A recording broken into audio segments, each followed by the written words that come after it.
I'm having the hardest time coming up with the right theme for this week's podcast. So I guess I'm going to have to give it a second look. Wait a minute. That's a great theme. It's all about a second look. Also, we're going to talk about callbacks, a second look, on today's episode of Casting Actors Cast. Welcome to Casting Actors Cast. It's the podcast for actors in the business of show. Here is your host, Jeffrey Dreisbach. Well, hello and welcome to this episode of Casting Actors Cast. How are you? I hope you're well. I'm Jeffrey Dreisbach. Welcome to today's episode of Casting Actors Cast. I'm your podcast host, casting director, Jeffrey Dreisbach.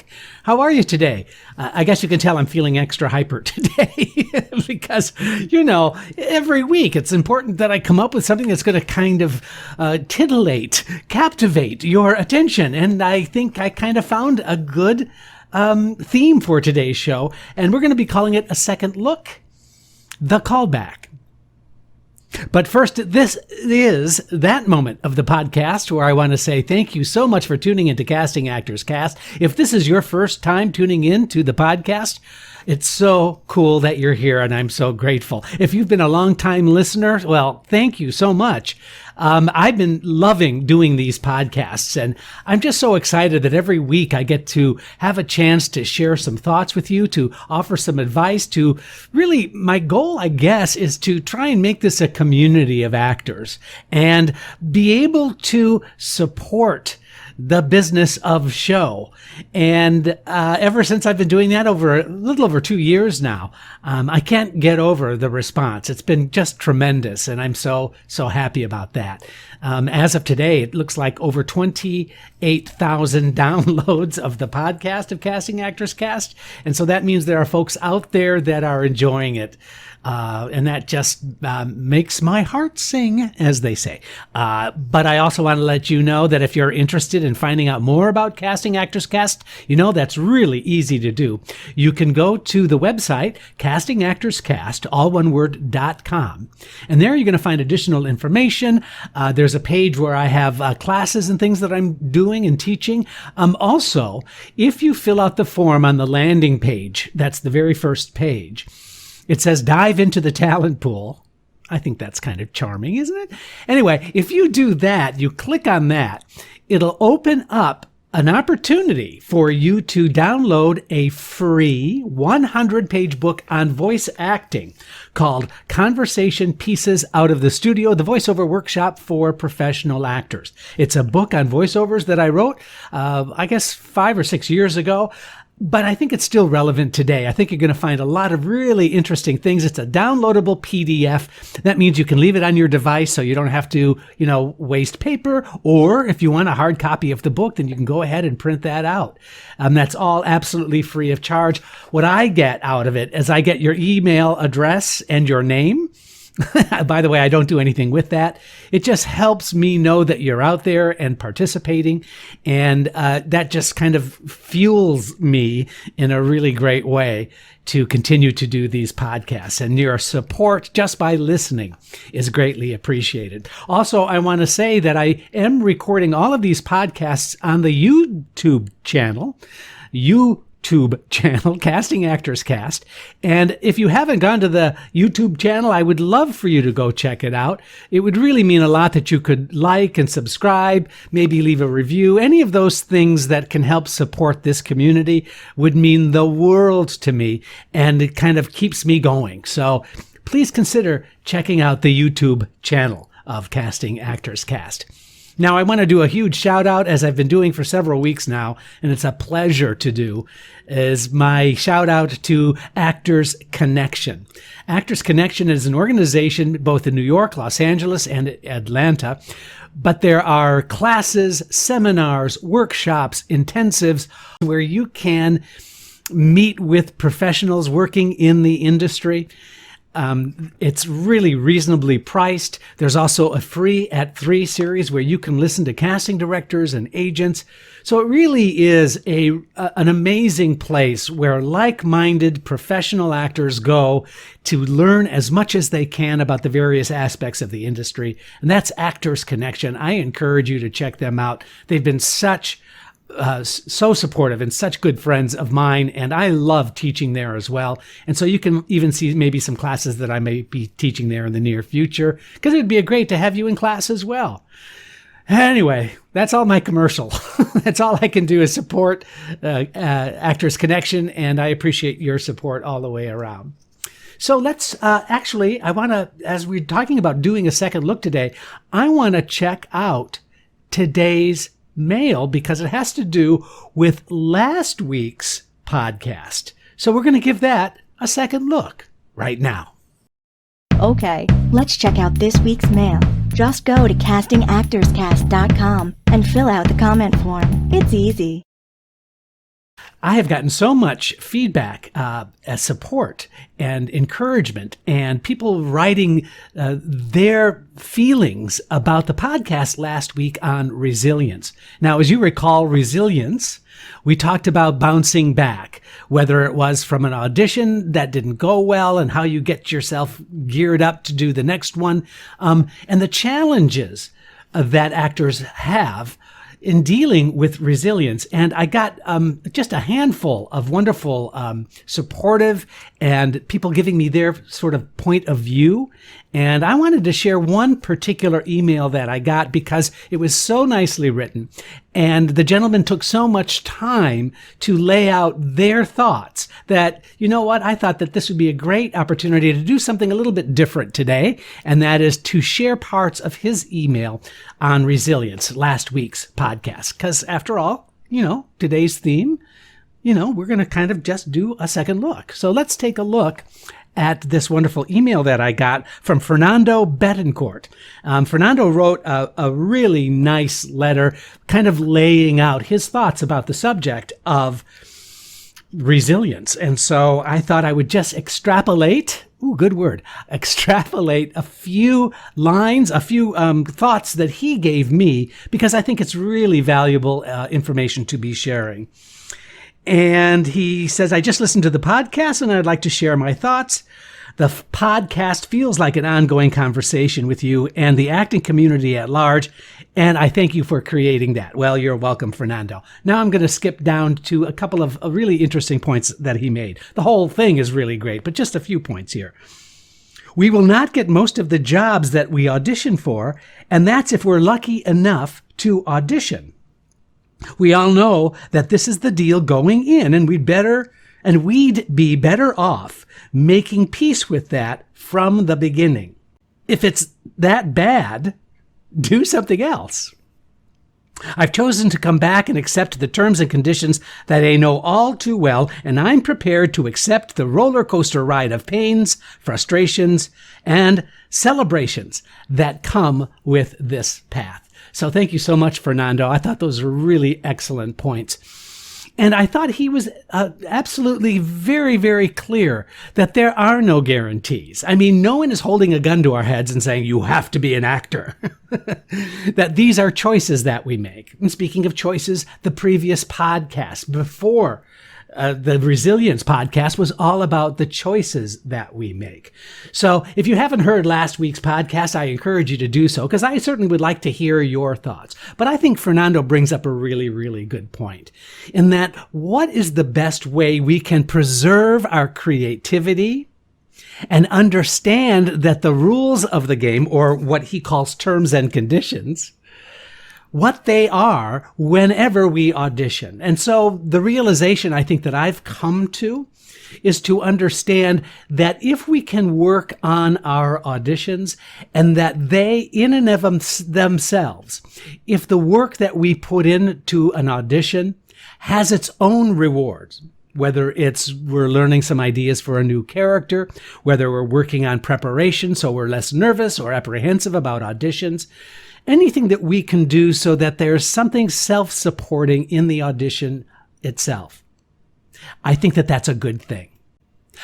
I also have to share that for most of us, all of our lives, we've been told if you work hard enough, then you'll get what you want. And the cold, hard truth, and this is, I think, Fernando's point as well, is that it's simply not true. The amount of work you put into whatever it is you're choosing to do does not necessarily pay the dividend you are expecting it to. That's why I am very much a supporter of self-reliance and resilience. That you're relying on yourself, that no matter what kind of work you're doing, there's some part of you, some part of your creativity, some part of your soul that is getting nourished because you're doing the work. And that you will probably not always get the brass ring. But that should be separated from the value you're getting from doing your own work. So again, Fernando, thank you so much for that. I find this to be really an interesting subject, and I hope that you might want to share some thoughts that you have. My email address, castingactorscast@gmail.com. That's castingactorscast, all one word, @gmail.com. So let's also now pick up, taking a second look. We took a second look at the podcast from last week on resilience, but let's take a second look on the subject of what a callback is all about. Because after all, I'll never forget, it was early on in my casting days that a director turned to me and said, "That was a nice actor. I'd like a second look." And you know what? I honestly, I didn't kind of immediately know what he meant. I was kind of like, "Oh, absolutely." And like, did he want me to run outside the room and grab the actor and bring the... No, he simply that was his code for callback. Okay, this was a while ago, but I'm telling you, at the time, it was kind of unnerving. So let's take a second look. Let's analyze what callbacks are all about, because I think that there are some very, how can I say this, common issues that happen with a lot of actors when they're asked to come back in a callback scenario. Now, I'm referring to both film, television, and theater callbacks. And these common issues that I see would really benefit just from ripping them apart a little bit, just kind of analyzing what the callback is all about. During the course of a day in a normal audition situation, whether it's a feature film, a television project, but we can see as many as 25 to maybe 40 actors in a given day. And so after we've had extensive meetings with the producer and or director about what they're looking for, it's our job as the casting directors to go out in search of.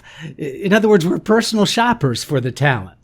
Given the meetings and information that we get in the meetings, we now go out and audition those actors that we think are going to fulfill the vision of what the producer or director is looking for. That's our job. Now, if we've done our job well and correctly, then that producer director is going to see several choices that not only fit what the producer director was looking for, but maybe even get some interesting additional ideas based on who we brought in to audition. So that's great, right?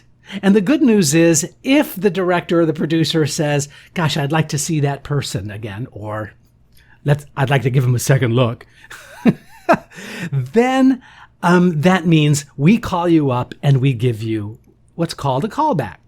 That is, you come back in. Sometimes there's new material that's given, sometimes not. It really depends on not only the project that we're working on, but how much material there is for that particular character that we're looking for.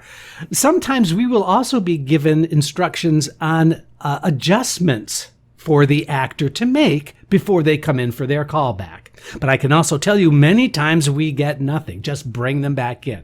In other words, you, the actor, have ticked off a lot of those check boxes that the producer and director have had regarding what they want in the role. And so now, here it is, the callback, the date and time are set, and you come back in. Here's the thing that I see more often than I care to. that the actor has worked even more on the script to the point that what they did in the first audition isn't recreated in the callback. And that's a bad thing. It's not a good thing.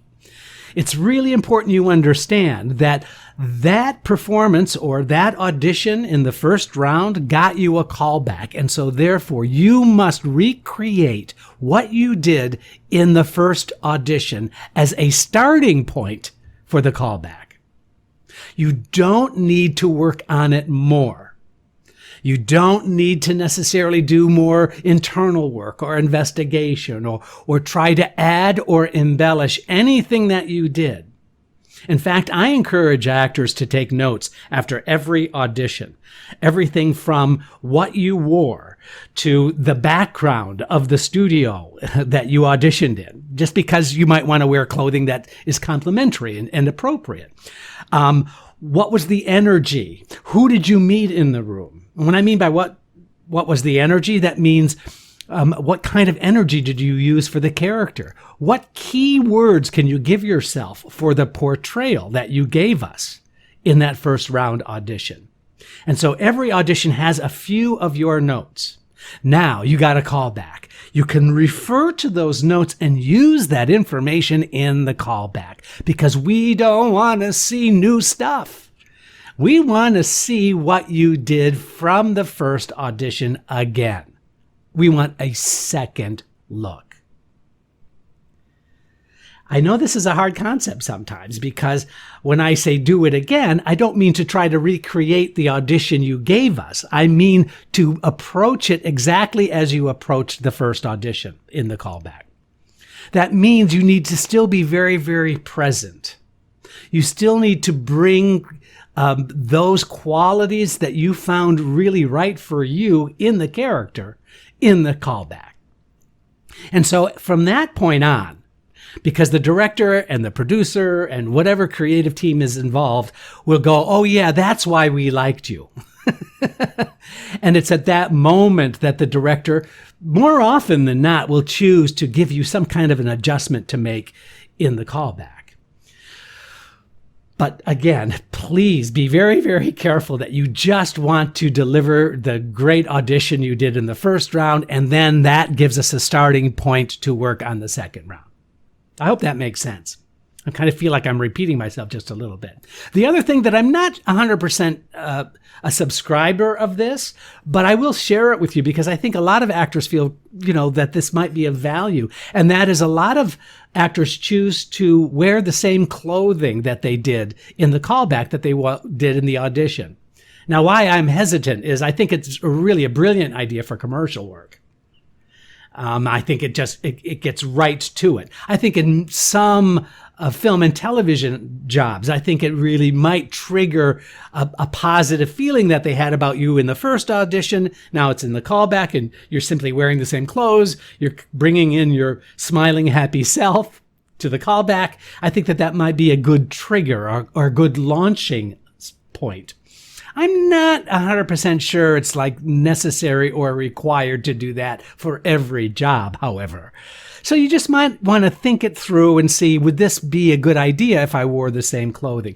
Understand that wearing clothing in an audition and in a callback, it's more for you. How do you feel in the clothes? Does it help give you some interesting elements of the character? For example, if you're playing a lawyer, you're not going to come in jeans and a t-shirt. You're going to come in a suit and tie. And the restrictive nature of some of the clothing that you wear, a tight dress or a kind of really sharp, well-pressed suit for a female lawyer character, for example. So those are all elements that might help you. It's not necessarily that it helps us or our imagination.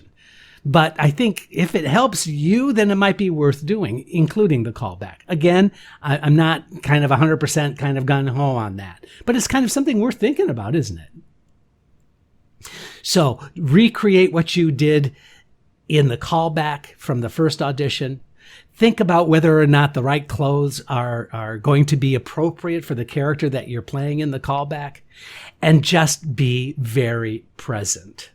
The subtext when you walk into the room is, I can't wait to show you how I'm going to play this part. And there's a level of confidence and there's a level of strength. And also, you're going to feel very, very creative when you walk into the room because you've done your work and you don't have to overwork anything. Just be there, be present, and finally, be ready if the director or the producer wants to give you an adjustment. Working and playing well with others is so important, especially in a callback. Gosh, where's the time gone? It's flown by so quickly. I hope you've enjoyed this podcast. It's been my pleasure to bring it to you. Please join me again. Love to see you here again on the Podio, the podcast video, or any podcast provider. I'm Jeffrey Dreisbach, and this is Casting Actors Cast. Casting Actors Cast is made possible with your support just by listening. Please like, share, and subscribe wherever you get your podcasts.